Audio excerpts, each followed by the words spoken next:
할렐루야. 여러분의 기도가 하늘 문을 열 수 있게 되기를 주님의 이름으로 간절히 축원합니다. 지난 주일날 밤 9시경에 출발해서 어젯밤 10시경에 돌아왔습니다. 꼬박 한 주일을 중국 땅에 갔다가 왔는데, 금요일날 마지막 교회를 방문해서 금요 집회를 하고 왔는데요, 우리 한 3분의 1 절반 안 되게 모이는데 아멘 소리가 얼마나 큰지 아마 제 생각에는 지붕이 날아갔을 것 같아. 예, 아멘이 아니고 아만 하더라고요. 무슨 말인지 못 알아듣겠는데 그 지도자입니다. 이제 그 교회의 지도자인데, 빠라추올러? 이게 중국말이 희한합니다. 제가 집회를 하는데 그 얘기를 하도 했는데 안 되는데, 이 교회가 아멘, 그 지도자가 무슨 말인지 모르겠어요. 근데 제가 볼 땐 복음도 아닌 것 같은데 무조건 아멘이에요. 무조건 아멘. 얼마나 충만한지 많은 감동을 받고 5박 6일 동안 정말 빡빡한 일정을 마치고 돌아와서 여러분의 기도가 얼마나 강렬했는지 현장마다 경험하고 돌아와서 우리 선교팀 10명을 대표해서 감사를 드립니다. 우리가 일정 중에 목요일 날인가 갔는데 산을 이렇게 내려가는데 앞에 소가 몇 마리 지나가지고 길을 가는데, 그걸 본 우리 선교사님이 이제 운전을 하시면서 중국에는 이런 말이 있답니다. 소보다 못한 인간이 있다 이래요.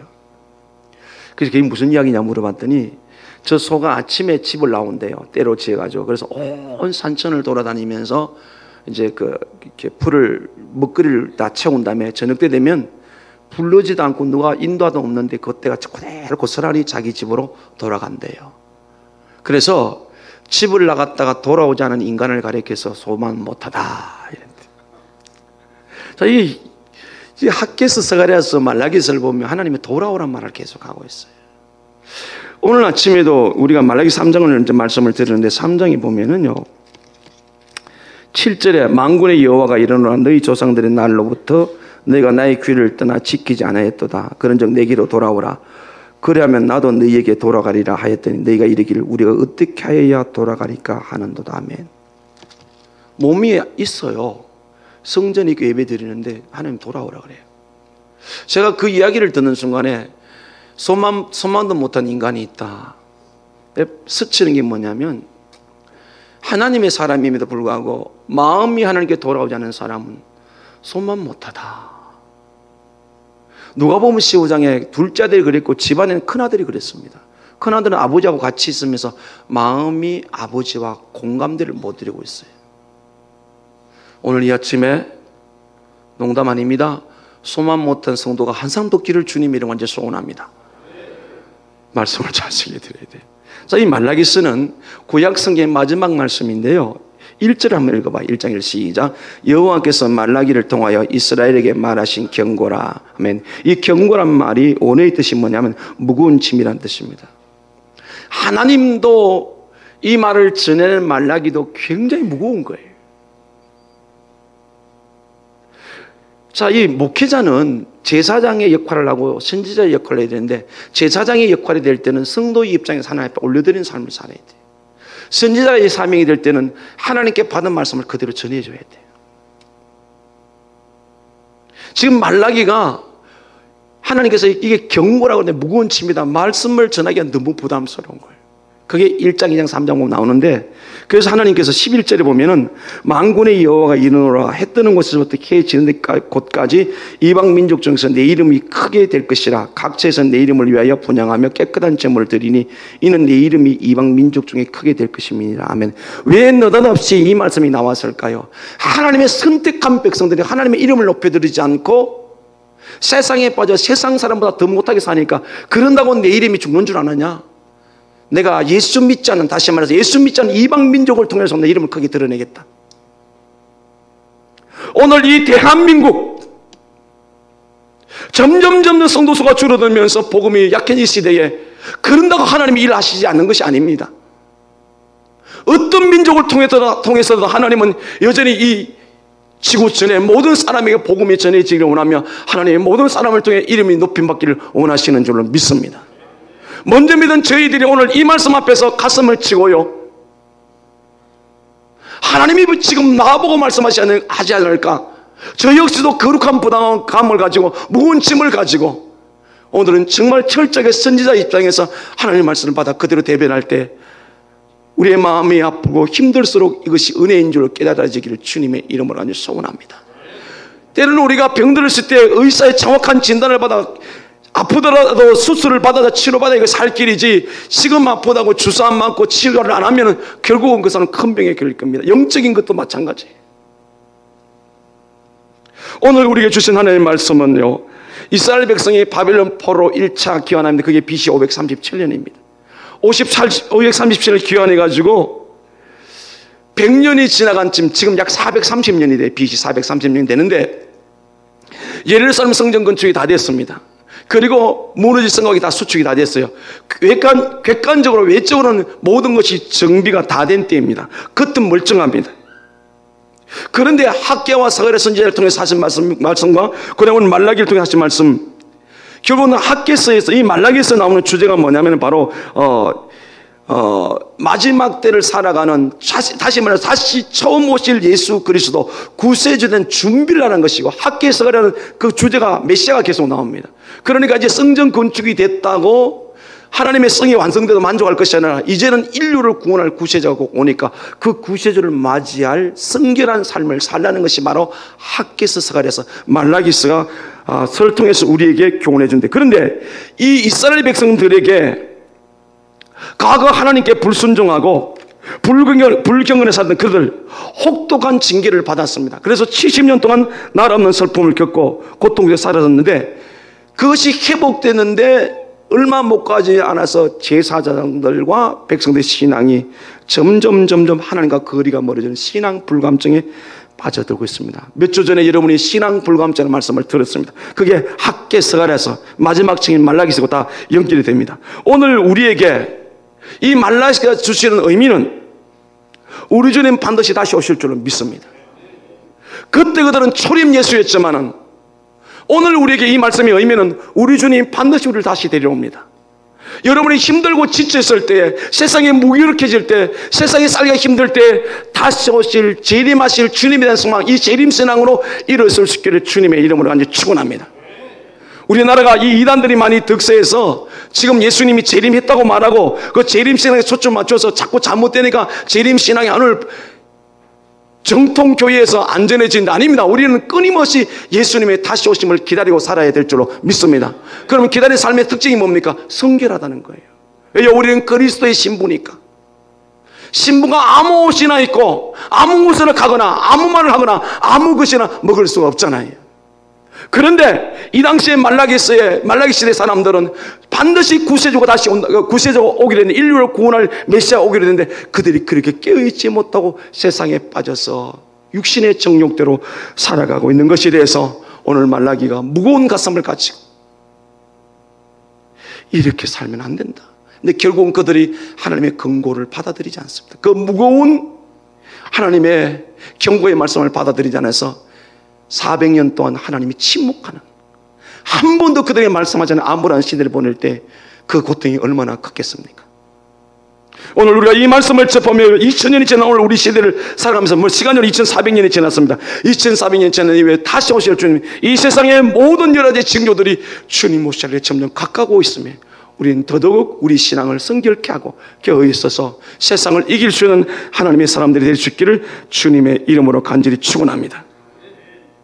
더욱 우리가 신앙으로 깨어있어서 예수님을 닮고 영적인 삶을 살아야 되는데, 그 당시의 사람들이 점점점 무감각해져 가고 있었습니다. 하나님이 주인인데 자신이 주인이라고 그랬어요. 오늘 새벽 기도 시간에 윌리엄 콜케이트에 대해서 말씀을 드렸습니다. 영국에서 가난한 그가 미국을 건너가면서 어머니께서 하시는 말씀, 반드시 너는 11조를 드는, 그래서 하나님의 계산서라는 책을 갖고 있어요. 11조를 드는 걸 적는데요, 그가 미국 땅에 가서 가는 도중에서 한 노인을 만납니다. 여보게, 당신의 인생의 주인은 당신, 너가 아니야. 너 인생의 주인은 주님이시라. 그게 평생을 붙들고 살아가서, 그래서 이 윌리엄 콜케이트가 비누 공장에 취직해서 삶을 살아가다가 나중에 지배인이 됩니다. 그래서 비누 양을 정직하게 양을 달고 최고의 상품을 만들어서 나중에 인정을 받고 드디어는 그가 화장품과 콜게이트 치약을 만들어내면서 세계적인 거부가 됩니다. 그가 거부가 되면서 이제 콜게이트 대학도 이제 후일이 세워지고요. 여러 콜게이트에서는 많은 명성들이 미국에 자작이 남아있는데 그가 처음에는 11조를 드립니다. 그 다음에는 10에 5조를 드립니다. 나중에는 차고 넘쳐서 10에 10조를 드립니다. 벌어진 수입에 10에 10조를 드는데 계속해서 보여졌습니다. 이게 하나님의 기적인 줄을 믿습니다. 오늘 아침에 이 말씀이 주제는 아니지만 오늘 3장에 공부했기 때문에 돌아오라. 어떻게 돌아오는 겁니까? 너가 내 것을 도적질했다. 내 봉헌물을 제대로 안 드렸다. 돌아오려면 11조를 바로 해야 된다. 바로 11조는 돈이 아니에요. 신앙 고백인 줄로 믿습니다. 하나님이 주인입니다. 그런데 이 당시의 사람들이 하나님이 주인이 아니라 자기가 주인으로 사는 모습들이 나타나기 시작했습니다. 내 인생의 주인은 내가 결코 아닙니다. 내 인생의 주인은 나를 구속하신 예수 그리스도이신 줄로 믿습니다. 여러분은 어떻습니까? 예수가 주인 맞습니까? 당당하게 고백할 수 있나요? 오늘 아침에 말씀을 들으면서 잘못되어졌다면 정위치, 지난주일 말씀의 제목이 뭡니까? 하나님이 계실 곳이었습니다. 물론 믿는 자이 우리 마음속에 계십니다. 중요한 것은 하나님이 우리 마음의 중심에 주인으로 계셔야 우리 삶의 기적과 능력이 축복이 임하게 될 줄로 믿습니다. 예수를 믿으면서 마음 중심에 모시지 못했기 때문에 오늘 아침에 3장에서 뭐라고 그랬습니까? 이방 사람들이 너를 보고 너는 복이다. 할렐루야. 진정한 하나님의 복된 사람들은 세상 사람들이 우리를 보고 당신은 지성의 복이 있다 말할 수 있어야 될 줄로 믿습니다. 그것이 언제입니까? 중심에 우리 주님을 주인으로 모실 때 하나님 우리 삶의 영역에서 그렇게 역사할 줄로 믿습니다. 저는 끝까지 여러분 함께 하면서 그런 우리 신앙생활 되기를 원합니다. 이방 사람들에게, 예수 믿지 않는 사람들에게 당신은 진실로 복 있는 사람이다. 그래서 성경적인 복은 가면 갈수록 잘 되는 것이 성경적인 복입니다. 우리보다 우리 다음 세대가 더 잘 되는 것이 성경적인 복입니다. 주님 오실 때까지 이런 은혜가 있는 교회가 되기를, 차라리 성전문을 닫아버리라 아니라 계속 성전문이 활짝 열려져서 동서남북으로 복음을 전하시는 하나님의 교회가 될 수 있기를 주님의 이름으로 간절히 축원합니다. 하나님이 주인인데 이 말라기 시대 사람들은 자기가 주인이라는 것을, 이 신앙 불감증에 점점 빠져들었는데 그걸 모르고 살았습니다. 오늘 본문 10절을 한번 보십시다. 10절 같이 읽어요. 시작. 만군의 여호와가 이르노라. 너희가 내 제단 위에 헛되이 불사르지 못하게 하기 위하여 너희 중에 성전문을 닫을 자가 있으면 좋겠도다. 내가 너희를 기뻐하지 아니하면 너희가 손으로 드리는 것을 받지도 아니하리라. 아멘. 저에게 희한한 특징이 하나 있습니다. 성령이 충만한 말이 막 빨라지거든요. 오늘 처음 오신 분들 한 4번만 들으시면 이해가 됩니다. 일주일 동안 얼마나 충만한지 몰라요. 그 바쁜 여정 속에서 우리 성도들 그곳에서 다 새벽기도 다 했습니다. 기도는 식으면 절대로 안 돼요. 자, 오늘 10절에 하나님이 뭐라고 말합니까? 만군의 여호와가 내게 이르노라. 너희가 내 제단 위에 헛되이 불사르지 못하게 위하여 너희 중에 성전문을 닫을 자가 있으면 좋겠다. 차라리 교회 문 닫아버려라. 이게 아버지의 어떤 마음이에요? 너무너무 애절한 마음이에요. 여러분, 우리 부모의 입장에서 자녀들이 말 안 들이고, 특히 이제 공부 때문에 그죠? 공부를 하라 안 하면 나중에 어떤 말을 합니까? 그래, 공부 다 때려치워버려라. 그게 진짜 아버지 마음이요? 이성기 집사님, 그게 아버지 마음이요? 아니죠. 너무 속이 상했어. 너무 아팠어. 하나님이 오늘 너희 중에 성전문을 닫을 자가 있으면 좋겠다. 얼마나 속이 상했으면, 얼마나 아팠으면. 지금 우리 모습을 보시고 하나님이 이렇게 말씀하신다고 생각해 보십시오.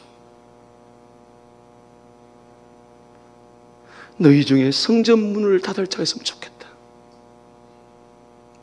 예배 드리지 말아라. 예배 드리지 말라는 말이 아버지의 본심이 아니잖아요. 내가 받을 수 있는 예배를 좀 드려라.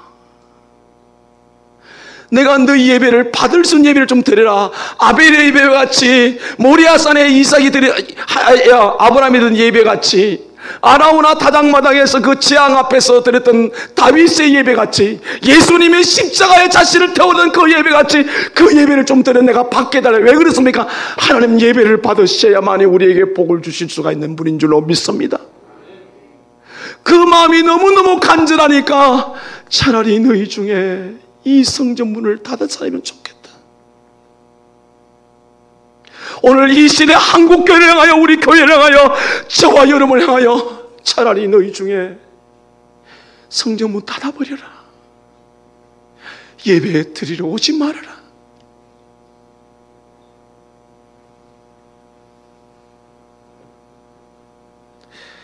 예배는 하나님을 기쁘시게 하는 우리 신앙생활로 가장 중요한 신앙행위입니다.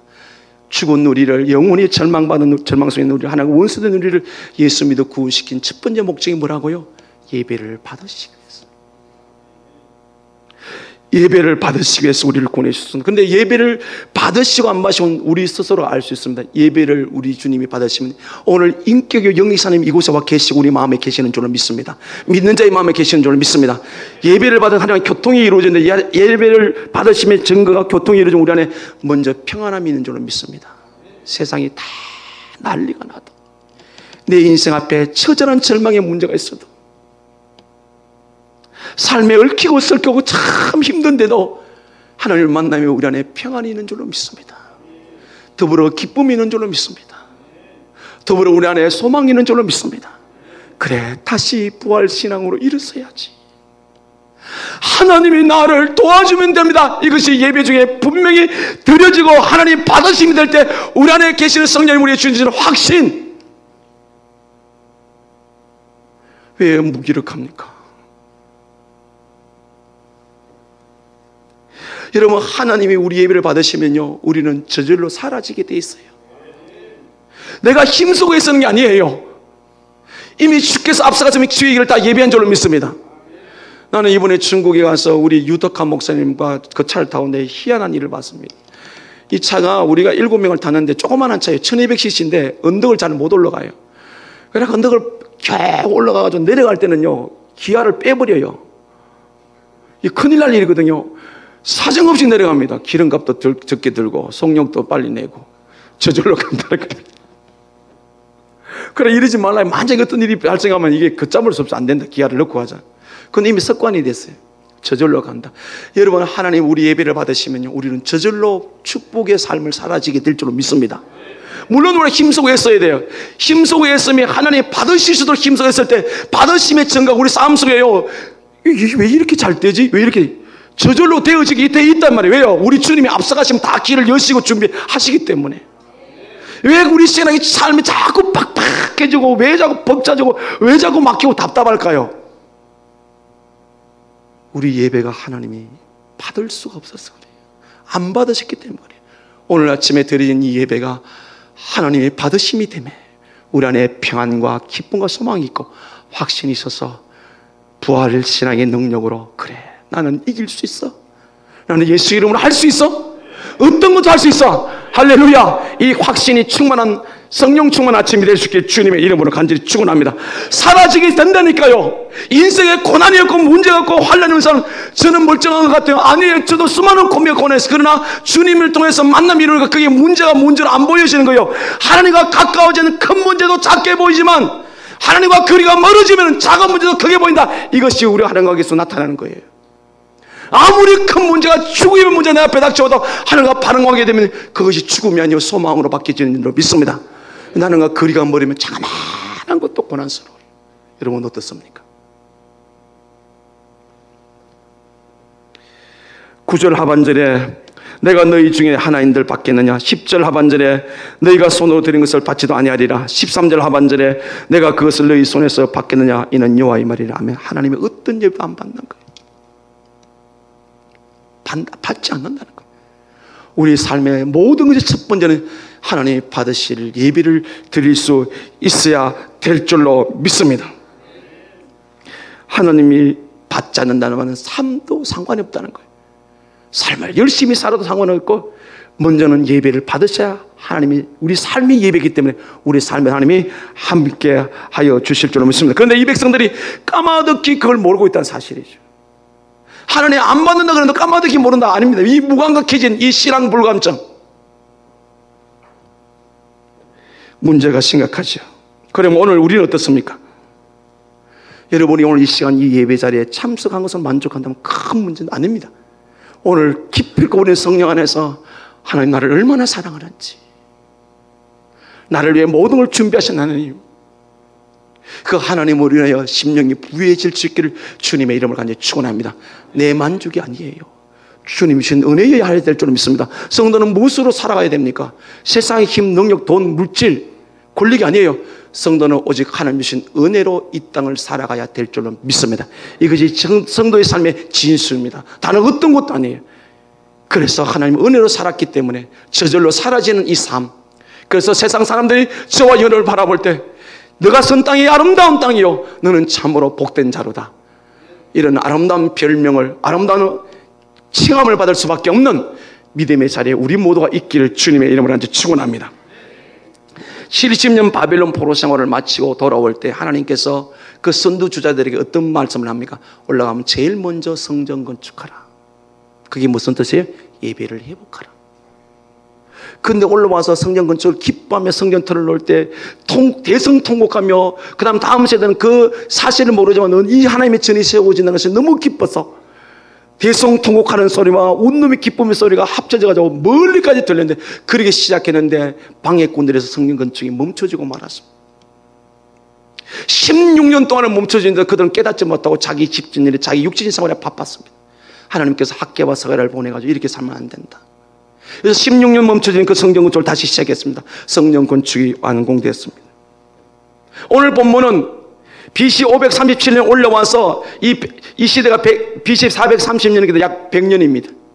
그러면 성전 건축이 멈추기로 시작해서 한 70년 동안인데, 이 70년 동안 세월이 지나면서 하나님께서 그들을 포로 귀환시키고 멈춰진 성전을 다시 지으라고 말하고, 그래서 다시 하늘 복을 주는 말했던 그 말 하나님께서 다시 예배란 복 주신다고 말씀하신 하나님께서 성전 문 닫으라는 아버지의 마음이 어떤 마음이었을 것 같아요. 세월이 지나가면서 묵혀지는 그들의 마음을 바라보면서 도저히 견딜 수가 없었어. 무너진 그들을 바라보면서 문 닫아라, 문 닫아라. 본질을 놓쳐버렸습니다. 성도의 첫 번째는 예배인 줄로 믿습니다. 하나님을 경외하는 일인 줄로 믿습니다. 그 놓치면 여러분 어떤 것을 해도 하나님이 여러분에게 은혜를 주실 수가 없어요. 하나님의 원리가 그러하기에 그걸 바라고 그걸 갖고 그 원리를 가지고 이루하시는 그 다림줄이신 하나님께서 볼 때 그들의 시기나 그렇게 될 때 앞으로 다가올 날이 눈이 뻔히 보이기 때문에 하나님이 차라리 그럴 뻔한 성전 문 닫아라. 이건 정말 하나님 다른 뜻이 아니고 너희들이 이렇게 돼 빨리 돌아온 뜻이잖아요. 오늘 이 아침에 형식적이고 외식적이고 위선적인 예배자로 있다면 가슴이 뜨거워지고 주님 은혜에 감격할 수 있는 감동 있는 예배자로 다시 돌아올 수 있기를 주님의 이름으로 간절히 축원합니다. 하나님을 실망시킨 그들에게 오늘 지금 우리를 바라보시면서 우리에게 하시는 말씀은 뭘까요? 내가 너 때문에 너무 기쁘다.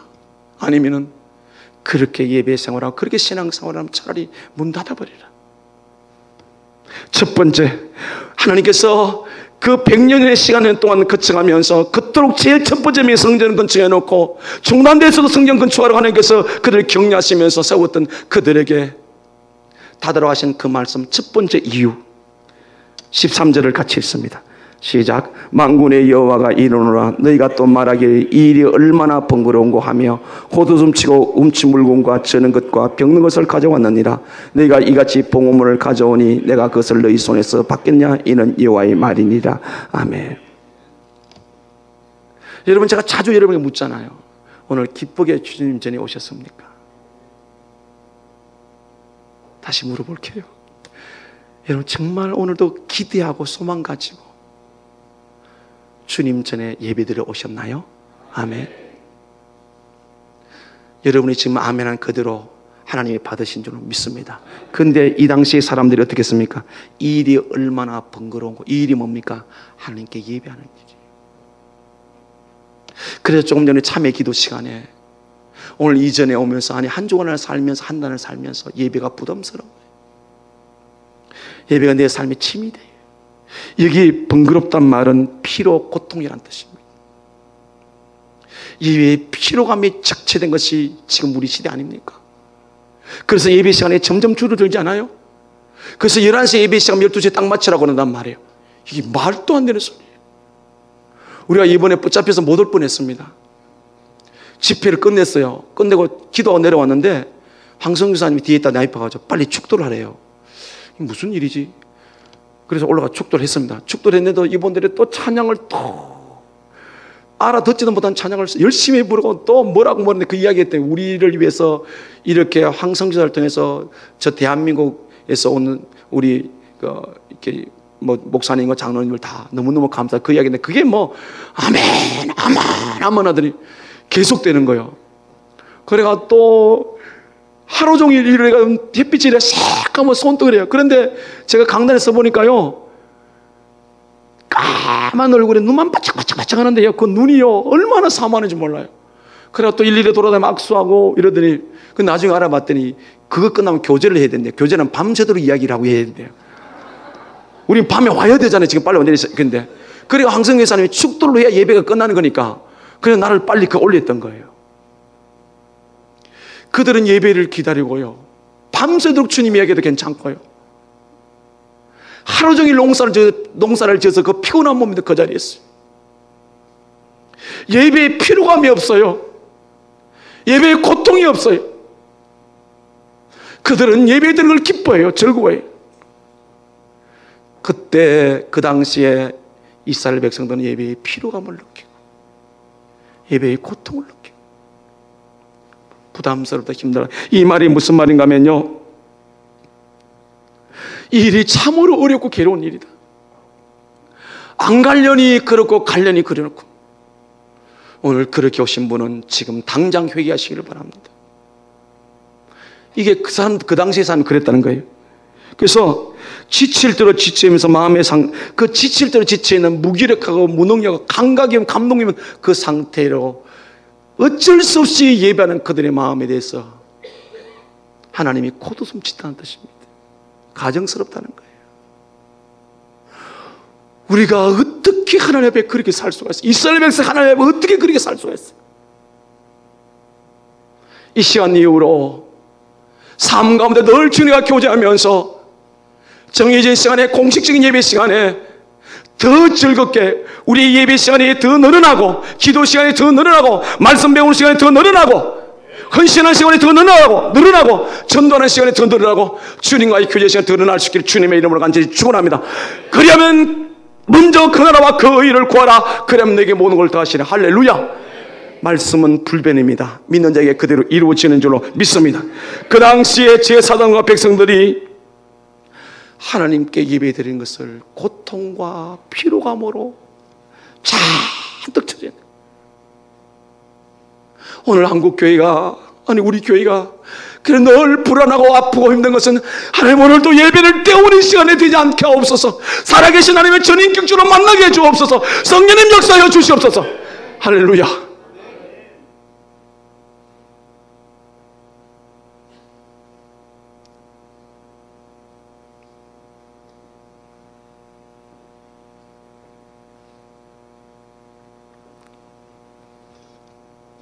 마음이 너무 아파요. 예배 시간 늦으면 안 되잖아요. 이미 예배 시간 늦는 것은 이미 끝장난 거예요. 버르장머리가 없는 거예요. 어른을 앞에 어른이 기다리면 느끼면 안 되잖아요. 하나님이 기다리는데 예배 시간 느끼면 말이 안 되잖아요. 다른 거 다 이제 시간을 지키기를 원합니다. 아멘. 기도 시간 뭐지 기다리면 안 돼요. 모든 모임은 예배 시간이 더 중요해요.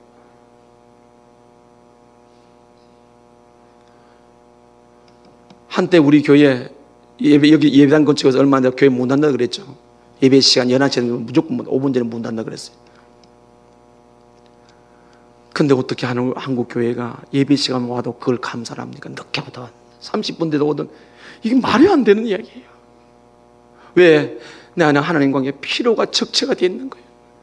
하나님 성경이 고통이 되어 있는 거예요.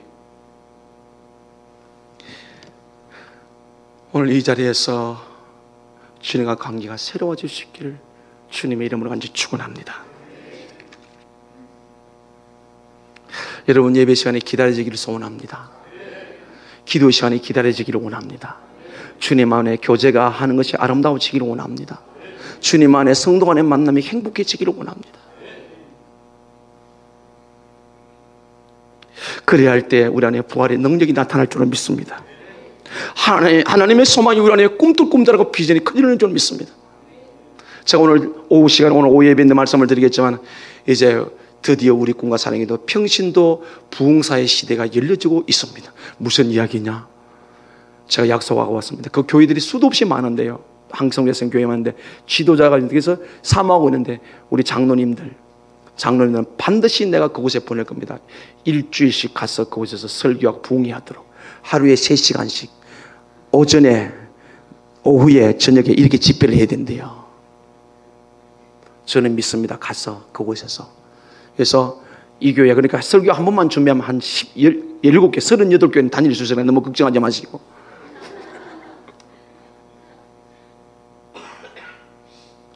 우리 안에 기다린 그들이 소망이 꿍뚱거릴 때 기다리고 있어요.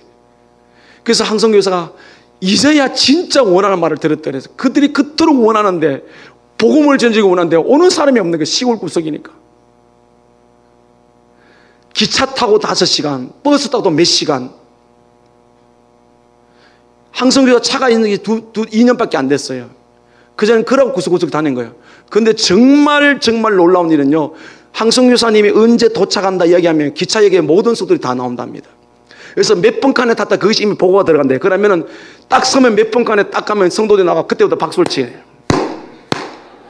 그래, 황성에 내려면 거기서 내려가 집에 한 1km까지 걸어오는데, 2km 오는데도 계속 항성교사를 복반에 써놓고 옆에서 박수 치면서 온대. 그래서 만나는 사람은 저 사람이 도대체 누구길래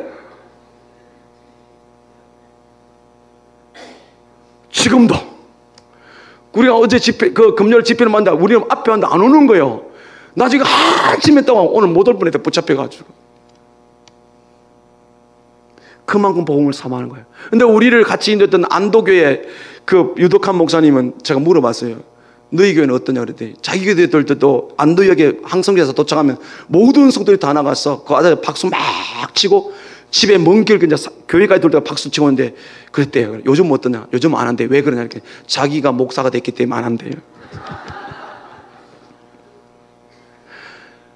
여러분, 할 일이 너무너무 많아요. 일이 먼저 중요한 것 아니에요. 우리의 손길을 기다리는 곳이 너무너무 많아요. 여러분이 지금까지 2008년부터 우리는 교회를 선교사를 파송해 왔고, 지금까지 선교해 왔습니다.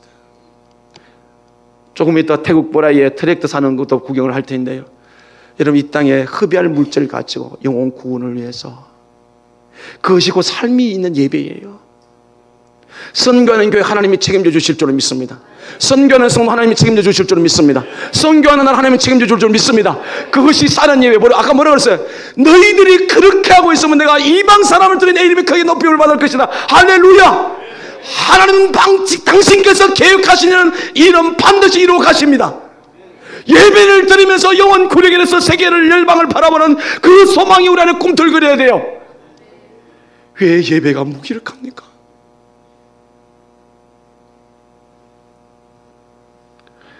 예배에 아무런 감동이 없었어요. 번거롭고 힘들다, 고통스럽다, 왜 이렇게 힘이 되느냐? 차라리 성전문 닫아버려라. 오늘 이 시대를 향하여 교회들을 보고 하시는 말씀 아닐까요? 이들의 잘못된 신앙이 제물로 나타나기 시작했습니다. 13절을 보겠습니다. 제가 읽을게요. 만군의 여호와가 이르노라, 너희가 또 말하기를 이 일이 얼마나 번거로운고 하며 코웃음치고 홀친 물건과 저는 것 병든 것을 가져왔느니라. 너희가 이같이 봉헌물을 가져오니 내가 그것을 너희 손에서 받겠느냐. 이는 여호와의 말이니라. 14절 짐승 떼 가운데 수컷이 끈을 그 소원한 일에 흠이 있는 것으로 속여 내게 드리는 자는 저주를 받으리. 나는 큰 임금이요 내 이름 이방 민족 중에서 두려워하는 것이 됨이니라. 만군의 여호와의 말이니라. 아멘. 여러분, 하나님이 주인이세요. 무에서 유를 창조하세요. 왜 그 하나님께서 우리 손에 있는 코 묻은 돈을 바라시나 이 말이에요. 하나님의 법이 바치고 섬겨야만의 복을 주신다고 말씀하시기 때문에 그런 줄로 믿습니다. 그들의 불량한 상태가, 마음의 불량한 상태가 재물로 다 나타났어요. 저는 것, 다시 상품이 안 되는 것, 저들이 쓸 가치도 없는 것, 그걸 가지고 왔다는 거예요. 이게 다시 제가 의역을 하면 이렇습니다. 예배 드리는 모습은 세상 사람의 모습이 다르다는 거예요. 여러분, 돈이 절대로 우리 주인이 될 수 없는 줄로 믿습니다. 우리의 주는 예수 그리스도입니다. 그런데 좋은 건 자기가 다 하고 쓸모없는 거 하나 앞에 내어놓아요. 두 번째, 차라리 성전 문 닫으라. 그 이유는 그들이 예배자의 마음이 문제였습니다. 6절을 같이 읽어요. 6절 같이 읽습니다. 시작. 내 이름을 멸시하는 자는 제사장들아, 나 만군의 여호와가 너희에게 이르기를 아들은 그 아버지를, 종은 그 주인을 공경하나니 내가 아버지일진데 나를 공경하며 믿느냐, 내가 주인일진데 나를 두려워하며 믿느냐 하나 너희는 이르기를 우리가 어떻게 주의 이름을 멸시하였나이까 하는도다. 아멘. 이 엄청난 문제, 하나님은 잘못됐다고 말하는데 그들은 뭐라고 하나? 우리는 잘못한 거 없는데요. 내가 네 아비일진데 나를 공경하며 어디며, 내가 네 주인일진 나를 두려워하며 어디느냐. 이게 관계입니다. 하나님이 가장 하나님과 우리 관계 알아듣기 쉽게 하기 위해서 부모, 아버지와 자녀 관계를 설명했고, 그 다음에 이 세상의 모든 관계가 주인과 종으로 되어 있어요. 내가 네 아비다, 내가 네 주인이다, 나를 공경함과 나를 두려워하며 어디느냐. 근데 뭐라고 그랬어요? 언제 우리가 그랬습니까? 마음에서부터 문제가 생겨난 거예요. 여러분, 우리 인생의 주인은 하나님 아버지인 줄로 믿습니다. 자, 우리가 예수를 믿어 어떤 신분이 됐습니까? 마귀의 자식에서 하나님의 자녀가 되었어요. 이 영원한 신분입니다. 그런데 이 땅에 사는 삶은요, 바울 사도처럼 우리는 끝까지 이 땅의 마지막 생애를 마칠 때까지 하나님, 나는 주인이 아닙니다. 내 인생의 주인은 우리 주님입니다. 아멘. 하나님의 자녀의 영원한 신분을 가졌지만 이 땅에 사는 사람은 우리는 종이라니까요. 그런데 하나님이 지금 지적하는 게 뭡니까? 나는 네 아버지고 네 주인인데 너희는 나를 아버지로 공경하지 않고 나를 주인으로 여기지 않는다는 겁니다. 하나님이 받으시는 예배는 예수 그리스도를 통해서 믿어 구원받은 하나님 아버지께 예배를 드리는 것이고, 내 인생의 영원한 주이신 하나님께 나를 드리는 것이 예배인 줄로 믿습니다. 그런데 그들이 아니라고, 하나님이 지적하는 도 아니라고. 이게 오늘 우리 시대의 문제입니다. 하나님은 아니라고 말하는데 끝까지 자기는 안 그렇다고 말해요. 그러면 하나님 제가 잘못했습니다 하고 돌아와야 되잖아요. 근데 뭐라고요? 너희는 이르기를 우리가 어떻게 주의 이름을 멸시하였을까 하는도다. 우리는 날마다 종의 자리에 설 수 있기를 주님의 이름으로 축원합니다. 절대로 주의 아닙니다. 이 마음이 무지하게 아프게 들릴 수가 있어요. 그러나 받아들이셔야 합니다. 왜요? 하나님 말씀이기 때문에. 바울이 평생을 살아가며, 예수 만나 평생을 살아가며 가장 하나님 앞에 훌륭했던 이유가 바로 주의 종된 나 바울은, 자기 신분을 드러낼 때 그 똑똑하고 유능한 사람이 끝까지 말하기를 주의 종된 나 바울은 자신이 종이라고 그랬어요. 그래서 나는 죄인입니다. 나는 죄인 중에 죄인입니다. 나는 죄인 중에 개수입니다. 은혜가 깊어질수록. 그런데 오늘 이들 마음속에 하나님을 아버지라 인정하지도 않고, 내 인생의 주인이 하나님이라 인정하지도 않고 자기가 주인 되어 살았다는 뜻인데, 그게 하루아침에 된 것이 아니라 어느 날부터인가 이렇게 신앙의 불감정에 빠지면서 그들의 마음이 하나님과 큰 간격을 두고 말았습니다. 중요한 것은 본인들이 모른다는 것이죠. 그러면 오늘도 과연 그렇습니까? 성령님이 우리 안에 계시기 때문에 우리가 믿음으로 살지 않으면 성령님 우리 안에 근심을 하십니다. 할렐루야. 깨닫게 하세요. 여러분, 성령의 근심을 느껴요, 못 느껴요? 오늘 아침에 일부 예배 때 한 교사는 무지하게, 예를 들면 억수로 많이 부담을 느낀다고 그랬어요. 이때가 좋을 때예요. 내 안에 근심이 일어날 때, 인간적인 근심이 아니라 성령의 근심한 걸 느낄 때. 근데 이 사람들은 그걸 못 느끼고 있다는 거예요. 성령의 감동이 점점 마음속에 소멸되기 시작합니다. 그때 그때 그 이스라엘 사람들처럼 오늘 우리가 점점점 우리 마음이 무감각해져 가고는 있지는 않습니까? 오늘 아침에 회복할 수 있기를 주님의 이름으로 간절히 축원합니다.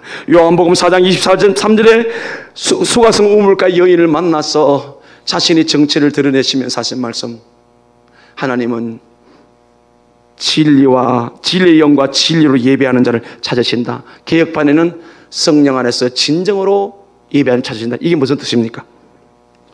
성령 안에서 정성을 다하는 예배자를 찾으신다는 것이 하나님이 주신 말씀.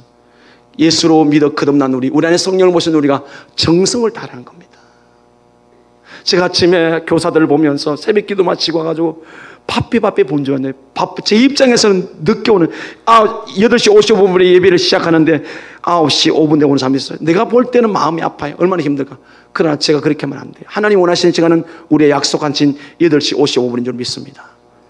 내가 힘들더라도 하나님과 만남의 시간에 약속을 지켜야 하나님께서 은혜를 주실 줄을 믿습니다. 그것이 하나님이 원하는 신앙생활이에요. 하나님이 기뻐 하는 삶인 줄로 믿습니다. 성령 안에서 정성을 다하라. 여러분 어떻습니까? 여러분 혹시 이렇게 질문할 수 있습니까? 나는 주의 이름을 멸시하지 않았다고. 어떻게 하면 우리가 이 일을 막을 수 있습니까? 날마다 성령과 말씀 안에서 말씀과 기도로 성령 안에 교제를 해야만이 이 모든 것이 가능한 줄로 믿습니다. 그래서 우리가 지금 40일 기도하고 있는데 오늘 12일 지났습니다. 우리가 한영혼 구원과 태국 땅에 복음을 전하며 트랙터 사는 것이 우리가 두 가지 목적이지만 저는 무엇보다도 이번 40일 기도를 통해서 여러분 안에 신앙이 회복되기를, 예배가 회복되기를 주님으로 간절히 축원합니다. 말씀과 기도로 가면 반드시 살아나고 성령 충만하게 될 줄로 믿습니다. 하나님의 교통이 이루어질 줄로 믿습니다. 말씀을 가까이 합니까? 날마다 쉬지 않고 기도하고 있습니까? 그렇지 않으면 오늘 여기에 신앙 불감증에 빠져들어가는 그들, 우리가 언제 그랬습니까? 우리는 그렇지 않습니다. 그래서 날마다 말씀과 기도로 깨어있어 성령님의 교제 안에서 하나님을 주인으로 모셔서 승리할 수 있기를 주님의 이름으로 간절히 축원합니다. 왜 이렇게 빠졌습니까? 결론입니다. 2절 같이 읽겠습니다. 시작. 여호와께서 이르시되 내가 너희를 사랑하였노라 하나 너희는 이르기를 주께서 어떻게 우리를 사랑하셨나이까 하는도다. 나 여호와가 말하노라 에서는 야곱의 형이 아니냐 그러나 내가 야곱을 사랑하였고. 아멘. 여기서 하나님이 이스라엘 백성 이걸 놓쳐버렸어요. 하나님께서 무거운 말씀을 하신다고 하시면서 딱 꺼내신 말씀이 내가 너희를 사랑하였노라. 그런데 그들의 반응이 언제 우리 사랑했습니까? 이 말은 지금 하나님 사랑을 느끼고 있다 못 느끼고 있다? 못 느끼고 있다는 거예요. 자, 여기 사랑이란 말은요, 여기 사랑이란 말은 하나님께서 무조건적인 사랑, 절대적인 사랑의 뜻을 갖고 있습니다. 이 무조건 사랑, 절대적인 사랑은 하나님의 특별한 선택이라고 말합니다. 이걸 다른 말로 하나님의 은혜라는 뜻입니다. 하나님의 백성이 배은망덕할 수가 없는 이유는 하나님의 무조건적인 사랑, 절대적인 사랑, 다시 말해서 선택, 여기 3절에 사랑에서는 미워했다면 이 미워했다면 선택하지 않았다는 뜻입니다. 그래서 이 사랑이라는 말은 하나님이 선택하는 뜻인데, 제가 여러분의 예수를 믿은 것이 아니라 하나님이 우리를 죄와 사망에서 구원해 주신 줄로 믿습니다. 이걸 은혜라고 말합니다. 여러분 하나님의 은혜를 받았습니까? 예수님을 나의 구주로 영접했습니까? 우리는 하나님의 사랑을 받은 사람이에요. 그런데 이스라엘 백성이 뭐라고 말합니까? 하나님이 언제 우리를 사랑하셨습니까? 처음 사랑을 잊어버린 거예요. 십자가에 피 흘리신 그 사랑을 잊어버린 거예요. 나를 위해 대신 죽으신 예수님의 사랑을 잊어버린 거예요. 이게 에베소 교회예요. 위대한 능력을 드러냈지만 처음 사랑 회복하라. 안 그러면 내가 촛대 옮겨버리겠다. 오늘 이들의 문제가 뭡니까? 하나님은 무조건 절대적으로 특별한 은혜 선택, 내가 내 은혜를 줬다는데 언제 그렇게 하셨습니까? 어느 날 우리 안에 까마득히 잊어버린 내가 져야 할 십자가를 주님 대신 지시고, 내가 받아야 할 머리에 가시관과 내가 박해할 손과 발에 못 자고 옆구리에 창 찌르신 모든 고통을 주님이 내 대신에 우리 대신에 져셨잖아요. 이 절대적인 사랑, 지울 수 없는 사랑, 무엇 때문에 얻을 수 있는 사랑을 잃어버렸나 이 말이에요. 언제 하나님 우리 사랑했냐면, 여러분 마음속에 이 첫사랑이 십자가의 사랑이 식어지는 그날부터 우리는 오늘 여기 있는 그때 그들처럼 예배가 부담이 되고 서다 먹어드는 것조차도 아깝고, 지금 우리가 어디에 서 있습니까? 나를 구속하신 생명 주신 그 십자가의 보혈의 사랑으로 오늘 다시 회복되어 주길 간절히 소원합니다. 안 그러면요, 하나님 받을 수가 없다. 받겠느냐. 우리의 마음을 먼저 받으시는 줄로 믿습니다. 나 같은 죄인 구원해 주셔서 너무너무 감사해요. 하나님, 이 은혜 갚을 게 오늘 이 자리에 왔고요, 이 은혜 때문에 오늘 세상을 살아가고요, 이 은혜로 이 부활성으로 오늘 세상을 살아가는데 모두가 하나님의 은혜입니다. 이것 잊어버리고 이 자리에 앉아있으면 무슨 의미가 있습니까? 내가 받을 수 없다. 차라리 성전 문 닫아라. 이 시간 이후로 닫혀지는 문이 아니라 계속해서 예배가 하나님 받으시는 문이 열려진 교회요, 여러분 가정이요, 여러분의 신앙이 될 수 있기를 주님의 이름으로 간절히 축원합니다. 아멘. 기도합니다.